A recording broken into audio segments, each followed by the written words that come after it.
যশোরের এই রেস্টুরেন্ট কি শুরু করলো, একের ভিতর সবকিছুই পাওয়া যায় এখানে।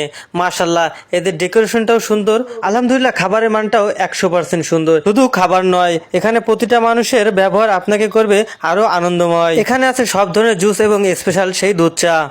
তো যাই হোক, দেখা গেল এখন আমরা খাওয়া দাওয়া করবো। আমাদের সাথে কে কে আছে আপনাদেরকে সবার সাথে পরিচয় করে দেবো।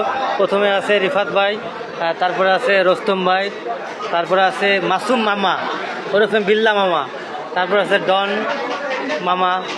সব মামার গোষ্ঠী এই পাশে, আর এই পাশে সব ভাইয়ের গোষ্ঠী। আমার কথা আর কি বলবো, আমি তো সত্যিই খুশি। এদের খাবারের মান এবং ব্যবহারটা আমার কাছে খুব অসাধারণ লাগছে। ওরা তো হাসিটা খুব সুন্দর, হাসি দাও তো। এই দেখেন, লাখো টাকা কোটি টাকা হাসি দিয়ে দিল।